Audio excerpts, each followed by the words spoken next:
Hello friends, welcome to my YouTube channel. YouTube চ্যানেলে আজকে যে গুরুত্বপূর্ণ ভিডিওটি শেয়ার করব সেই ভিডিওটি হলো class 10 geography subject chapter 5 part 8। অর্থাৎ আজকে আমি তোমাদের সামনে পার্ট 8 এই চ্যাপ্টারের অর্থাৎ এই ভারতবর্ষ চ্যাপ্টারের অর্থাৎ 5 চ্যাপ্টারেরই পার্ট 8 তোমাদের সাথে শেয়ার করব।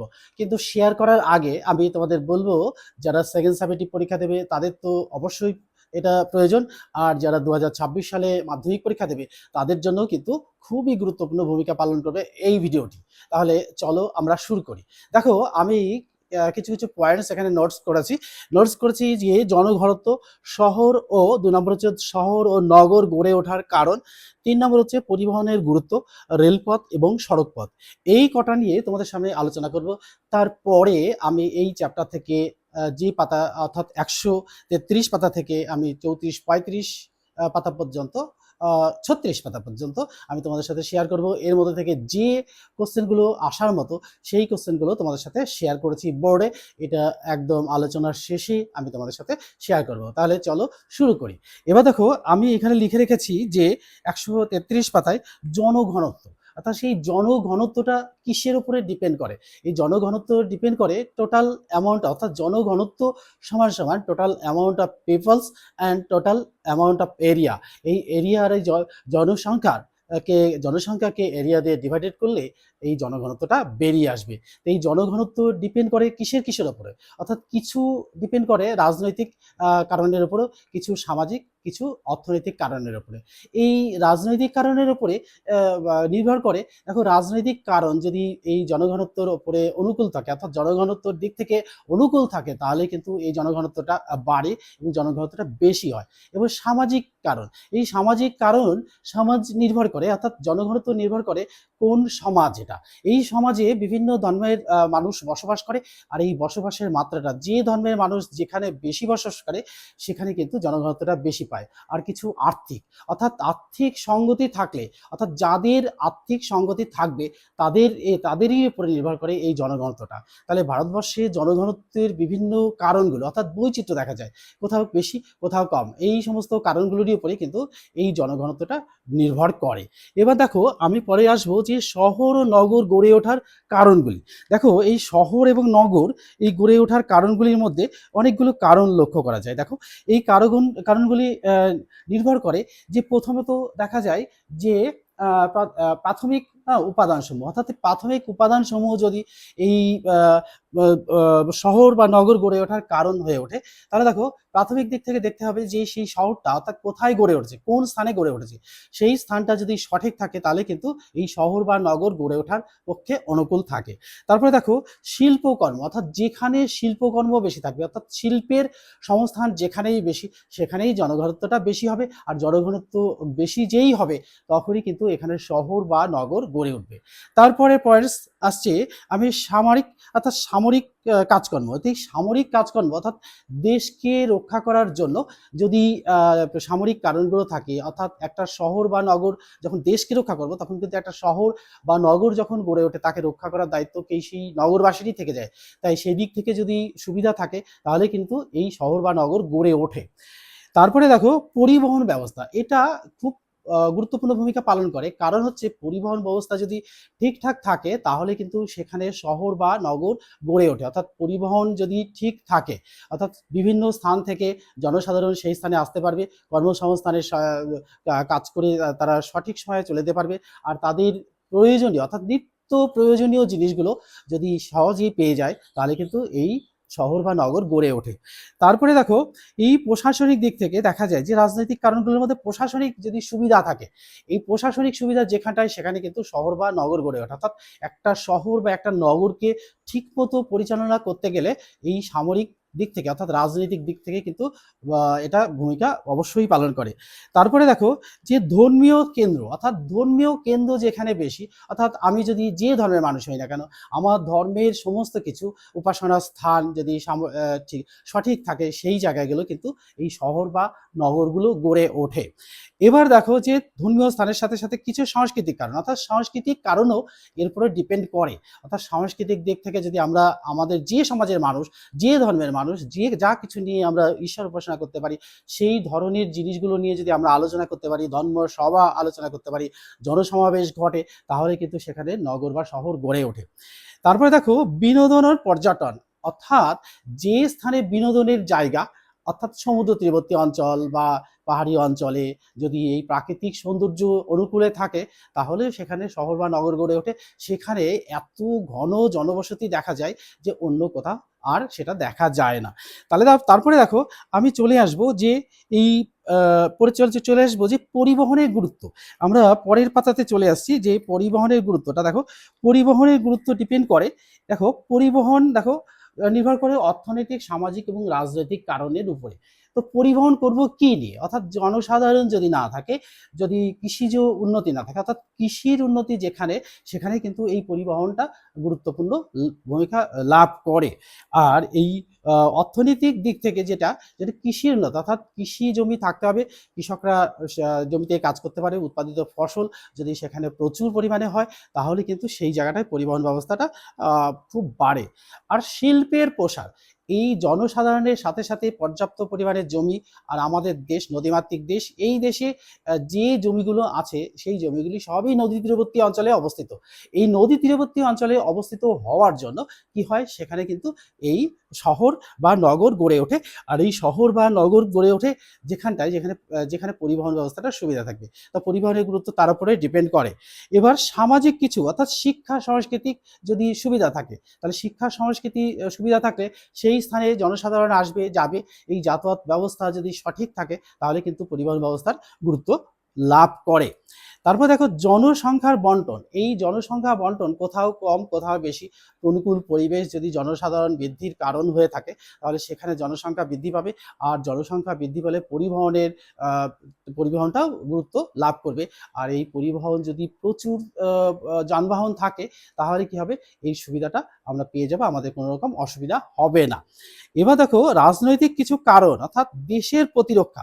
এই দেশের প্রতিরক্ষা খাতে প্রচুর টাকা আমাদের দেশ তথা পৃথিবীর বিভিন্ন দেশই এতে ইনভেস্ট করে। কারণ যে আমাদের দেশকে যদি সঠিকভাবে রক্ষা না করতে পারি, তাহলে আমাদের দেশ অতলে চলে যাবে। তাই এই সামরিক দিক থেকে উন্নতি লাভ করতে গেলে পরিবহন ব্যবস্থা গুরুত্ব লাভ করে। তাহলে পরিবহন ব্যবস্থা আমাদের সীমান্তবর্তী অঞ্চলে যদি হঠাৎ করে কোনো উত্তেজনা দেখা দেয়, তাহলে অন্য কোনো অঞ্চল থেকে সামরিক সেনা, সামরিক অস্ত্রশস্ত্র যদি সঠিক সময়ে খুব শীঘ্র যদি না পৌঁছায়, তাহলে কিন্তু সেখানে ব্যাঘাত ঘটবেই। আর তারপরে দেখো যে ঐক্য এবং ঐক্য এবং সংহতি স্থাপন। যদি আমাদের দেশের প্রত্যেকটা মানুষের সঙ্গে সুসম্পর্ক থাকে, তাহলে আমাদের দেশে কোথাও অরাজকতার সৃষ্টি হলে আমাদের সামরিক বাহিনীর সাথে সাথেই কিন্তু জনসাধারণও খুব সহযোগিতা করে। এই সহযোগিতার হাত যদি বাড়িয়ে দেয়, তাহলে আমাদের দেশ রক্ষা পাবে। আর এই রক্ষার গুরুত্ব নেয় এই পরিবহন ব্যবস্থায়। তারপরে দেখো রাজনৈতিক দিক থেকে গেল। এবার এই পরিবহনের গুরুত্ব, এবার আমি চলে এসেছি যে রেলপথ এবং সড়কপথ। রেলপথ দেখো, রেল একটা বিরাট বড় যান, যেখানে নাকি অন্তত 25 থেকে 30 বা 40টা তারও বেশি একটা কামরা থাকে। সেই কামরায় আমাদের নিত্য প্রয়োজনীয় জিনিস আমরা পেয়ে থাকি এবং সরবরাহ করতে পারি, আমদানি রপ্তানি দুটোই করতে পারি। আর জনসাধারণ এই পরিবহনের ওপর, অর্থাৎ রেলের ওপর নির্ভর করে দেশ বিদেশে চলে যাচ্ছে। আর আমাদের প্রয়োজনীয় কর্মস্থান যেখানে, সেখানে যাচ্ছে আসছে। এটা যদি রেলপথ ছাড়া আর কোনো পথেই সম্ভব নয়। অর্থাৎ রেলপথটা এমনই একটা সড়ক, যেটা না থাকলে আমাদের দেশ সম্পূর্ণই অচল হয়ে যাবে। এবার দেখো আমরা আসছি সড়ক পথে। সড়ক পথের মধ্যে দেখো, এই রেলপথ তো সড়ক পথের মধ্যেই পড়ে, তার মধ্যে থেকেও এই সড়ক পথ অর্থাৎ বাসে করে, ট্রামে করে আমরা খুব সহজে এক স্থান থেকে অন্য স্থানে যেতে পারছি। এই যাতায়াত ব্যবস্থাটার সুবিধা দিয়েছে আমাদের এই সড়ক পথে। রেলপথ যেমন গুরুত্বপূর্ণ ভূমিকা নেয়, সড়ক পথও কিন্তু অল্প দূরবর্তী অঞ্চল, অল্প সময়ে সংকীর্ণ পথে আমরা কিন্তু এই সড়ক যান নিয়ে যেতে পারি। বাস যেমন নিয়ে যেতে পারি, ছোট ছোট যানবাহন আমাদের শহরে গ্রামে সমস্ত জায়গায় এখন কিন্তু ইলেকট্রনিক্স যন্ত্রাংশ প্রচুর বেরিয়ে গেছে। সেই ইলেকট্রনিক্স যন্ত্রাংশের উপর নির্ভর করে আমরা আমাদের সংকীর্ণ গলিপথ, যেখানে ট্রেন যেতে পারবে না, বাস যেতে পারবে না, সেই সমস্ত অঞ্চলগুলোতে কিন্তু আমরা এই সড়ক পরিবহনের মাধ্যমেই কিন্তু সেখানে পৌঁছতে পারি। তাহলে দেখো, এই সমস্ত কারণগুলো অর্থাৎ আমাদের জনঘনত্বের উপরে ডিপেন্ড করবে শহর বা নগর গড়ে ওঠার কারণ। আর এই শহর বা নগর যখন গড়ে উঠবে তখন কিন্তু এই পরিবহনের গুরুত্বটা লাভ করবে। আর এই জলপথও কিন্তু খুব সহজলভ্য, কিন্তু আজকের এই ভিডিওতে আমি আলোচনা করব না, তবে তাও একটুখানি টাচ করে রাখি যে এই জলপথটা খুব সুলভ। অর্থাৎ আমাদের দেশ একটা বদ্বীপ, মানে তিন দিকে সমুদ্র আর একদিকে হিমালয় পর্বত, অর্থাৎ তিন দিকে সমুদ্র থাকার কারণে সমুদ্র পথে এই যাতায়াত ব্যবস্থাটা খুব সহজ হয়, দেশ বিদেশে পৌঁছে যাওয়া যায়। আর আমাদের দেশ নদীমাতৃক দেশ, এই দেশে নদী প্রচুর পরিমাণে, অর্থাৎ আমাদের দেশের প্রধান নদী গঙ্গা, এরই শাখা নদী উপনদীগুলো আছে, তার উপর নির্ভর করে কিন্তু এই পরিবহন ব্যবস্থাটা গুরুত্ব লাভ করেছে। তো এই চ্যাপ্টার থেকে আমি যে কোশ্চেনগুলো মাধ্যমিক তথা 10-এর সেকেন্ড সামেটিভ পরীক্ষায় আসার মতো সেই কোশ্চেনগুলো তোমাদের সাথে শেয়ার করছি। দেখো, এবার আমি এখানে যে কোশ্চেনগুলো শেয়ার করেছি সেই কোশ্চেনগুলো এতটাই গুরুত্বপূর্ণ যে আমি লিখে দিয়েছি যে এখানে 100% কমন, অর্থাৎ এই ভারত চ্যাপ্টার এত বড় একটা চ্যাপ্টার, আমাদের দেশ যেমন বড়, জনসংখ্যা যেমন বড়, 146 কোটির মানুষ এই আমাদের দেশে বসবাস করে, এই মানুষগুলোর উপরে নির্ভর করেই কিন্তু এই চ্যাপ্টারটা, অর্থাৎ ভারত চ্যাপ্টার বিরাট বড় চ্যাপ্টার আর বিরাট বড় দেশ। এই দেশের থেকে, এই দেশের উপরে নির্ভর করে যে কোশ্চেনগুলো আমি এখানে সিলেক্ট করেছি সেগুলো 100% কমন এই কারণে লিখেছি, এখানে সব কোশ্চেনই আসবে। কিভাবে আসবে? কোনোটা আসবে এমসিকিউ হিসাবে, অর্থাৎ টিক দ্য কারেক্ট অ্যান্সার, কোনোটা ফিল ইন দ্য ব্ল্যাঙ্কস, আর কোনোটা আসবে অল্টারনেটিভ করে কোশ্চেনের উত্তর দিতে হবে। তো সেই কোশ্চেনগুলো আমরা মাধ্যমিক পরীক্ষা যারা দেব তাদের কাছে কিন্তু এটা প্রচণ্ড গুরুত্বপূর্ণ। তাই এই কোশ্চেনগুলো হলো, দেখো 2011 সালের আদমশুমারি অনুযায়ী ভারতের জনঘনত্ব কতটা বা কত ছিল? অর্থাৎ 382 জন প্রতি বর্গ কিমিতে, অর্থাৎ এবার ভাবো, প্রতি বর্গ কিমিতে জনসাধারণ 382 জন। এবার দেখো 1921 সালে সেটা গিয়ে দাঁড়ায় আদমশুমারি অনুযায়ী ভারতের জনঘনত্ব 451.46, অর্থাৎ 4-6 জন প্রতি বর্গ কিমিতে এটা বেড়েছে। এবার দেখো 3 নম্বর কোশ্চেন, ভারতের সর্বাধিক ঘন জনবসতিপূর্ণ রাজ্য কোনটি? অর্থাৎ বিহার গেলে দেখা যায় জনসাধারণ কত আছে। 4 নম্বর দেখো, ভারতের সর্বনিম্ন ঘন জনবসতিপূর্ণ রাজ্য কোনটি? অর্থাৎ সিকিমে গেলে দেখবো জনসাধারণ খুবই অল্প। 5 নম্বর দেখো, ভারতের কোন রাজ্য জনঘনত্ব সবচেয়ে কম? যেমন অরুণাচল প্রদেশ, দেখো প্রতি বর্গ কিমিতে 17 জন লোক বাস করে।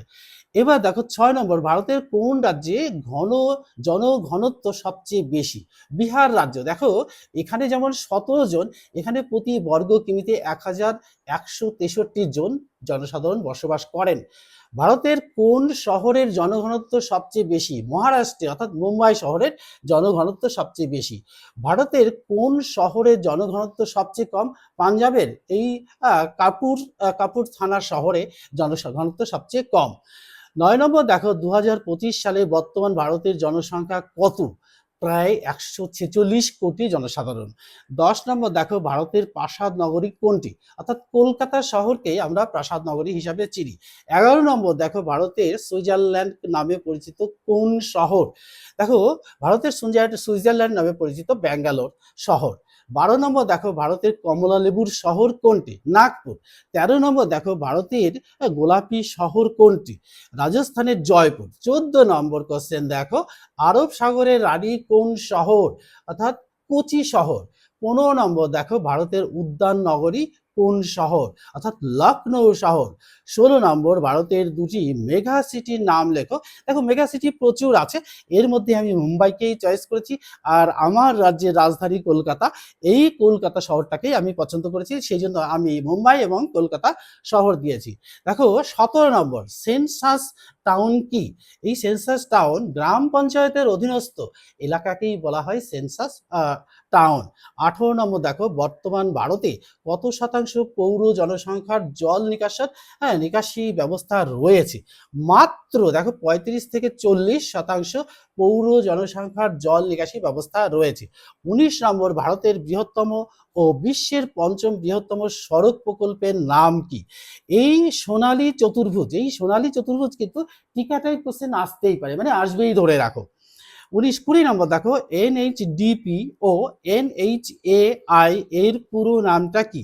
অর্থাৎ NHDP এর পুরো নাম, অর্থাৎ এর অ্যাব্রিভিয়েশনটা লিখতে হবে, অর্থাৎ national highways development project. NHAI এর পুরো নামটা কি? National highway authority of India. এই যে এখানে আমি 20টা কোশ্চেন আমি এখানে সিলেক্ট করেছি, এই কোশ্চেনগুলো সেকেন্ড সামিটিভ পরীক্ষায় আসবেই, 100% ধরে রাখো, কোনো না কোনোভাবে আসবেই। আর কোনো কোশ্চেনের সঙ্গে অ্যাড হিসেবে 1 নম্বর 2 নম্বর হিসাবে জুড়ে দিতে পারে। আর যারা 2026 সালে মাধ্যমিক পরীক্ষা দেবে তাদের তো খুবই দরকার, এটা না হলে কিন্তু অচল। এখান থেকে কত কোশ্চেন যে কিভাবে আসবে তোমরা না দেখলে বুঝতে পারবে না। তাই আমি বলবো এই কোশ্চেনগুলো সবাই কিন্তু ভালো করে পড়বে, আর এখান থেকে যে স্ক্রিনশট সুন্দর করে তুলে নেবে, যেটা তোমাদের পড়ার পক্ষে সুবিধা হবে। আমি শুধুমাত্র কোশ্চেন লিখেছি এমন নয়, কোশ্চেনের পাশে পাশে উত্তরগুলো সুন্দর করে লিখে দিয়েছি, তোমাদের আর খুঁজতে অসুবিধা হবে না। তাহলে এই কোশ্চেনগুলো তোমরা সবাই পড়বে। আর এই চ্যাপ্টার, অর্থাৎ এই ভারত চ্যাপ্টারটা এত বড়, এখনো একটা পার্ট আমি দেব, আর সেই পার্টের মধ্যে আরো গুরুত্বপূর্ণ কোশ্চেন তোমাদের সাথে শেয়ার করব। তাহলে এই ভিডিওটি কেমন লাগলো তোমরা অবশ্যই কমেন্ট বক্সে লিখবে। আর প্রয়োজনে যদি কোনো কোশ্চেনের উত্তর তোমরা জানতে চাও, বা কি ধরনের ভিডিওটা তোমরা জানতে চাও বা দেখতে চাও, তাহলে কমেন্ট বক্সে লিখে দিলে আমি কিন্তু সেই ধরনের ভিডিও তোমাদের সামনে হাজির করব। তাহলে আজকের মতো এখানেই শেষ করছি, পরের ভিডিওতে আবার খুব শীঘ্রই দেখা হচ্ছে। Good bye friends.